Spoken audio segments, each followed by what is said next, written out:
চলন্ত ট্রেনের ধাক্কায় ট্রেনে কাটা পড়ে মৃত্যু হলো মানসিক ভারসাম্যহীন এক ব্যক্তির। ঘটনা ইন্দাসের সাহসপুর স্টেশন সংলগ্ন এলাকার ঘটনা। মৃতের নাম চন্দ্রশেখর মণ্ডল, বয়স 65। মৃতের পরিবার সূত্রে জানা যায়, চন্দ্রশেখর মণ্ডল দীর্ঘদিন ধরেই মানসিক ভারসাম্যহীন ছিলেন। অন্যান্য দিনের মতো এদিনও ভোরে বাড়ি থেকে তিনি বেরিয়ে যান। পরে সাহসপুর স্টেশন সংলগ্ন এলাকায় ট্রেন লাইনে তার মৃতদেহ উদ্ধার হয়। তবে মোশাগ্রাম বাঁকুড়া ট্রেনের ধাক্কায় তার মৃত্যু হয়েছে বলেও পরিবারের সদস্যরা দাবি করেন। তবে অবশ্য এই দুর্ঘটনার খবর পেয়ে ঘটনাস্থলে পৌঁছায় রেল পুলিশ। রেল পুলিশের তরফে মৃতদেহটি উদ্ধার করে ময়নাতদন্তের জন্য বাঁকুড়া সম্মেলনী মেডিকেল কলেজ ও হাসপাতালে পাঠানো হয়েছে বলে রেল পুলিশের পক্ষ থেকে জানানো হয়।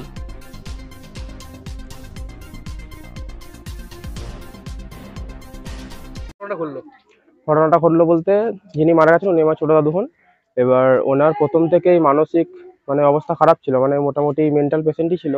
তো প্রায় দিনই সকালবেলার দিকে এইদিকে আসেন। এবার আজকে অতিরিক্ত ভোরে বেরিয়ে গেছে, এবার সকালে আমরা ঘুমাচ্ছি সবাই, জানি না। এবার হয়তো কোনো অন্যমনস্ক হয়ে গেছেন বা কিছু হয়তো করছিলেন, এবার আমরাও জানি না কি হয়েছে। সবই ঠিক ছিল, প্রতিদিনই ভোরবেলায় আসে ট্রেনটার পর। আজকে ট্রেনটার আগে এসছে, এখানে কারেন্টও থাকে নাই। তারপরে এই ঘটনাটা ঘটেছে, আমরা তখন জানতে পারি ভোরবেলার পর, তারপর জানতে পারি। কোন দিক থেকে কোন দিকে আসছিল ট্রেনটা? ট্রেনটা যাচ্ছিল আপনার মশাগ্রাম থেকে বাঁকুড়া। মোটামুটি টাইমটা কিরকম হবে?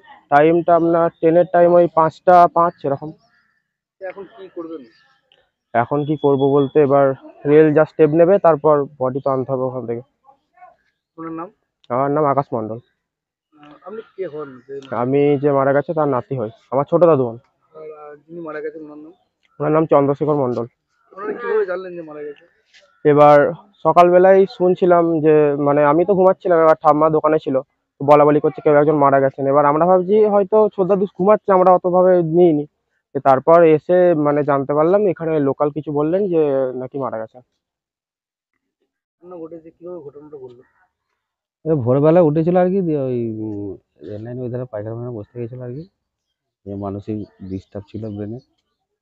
আনুমানিক কটার সময় হয়েছে মনে হচ্ছে? ওই 5টা ট্রেনটা। কোন দিক থেকে আসছিল ট্রেনটা?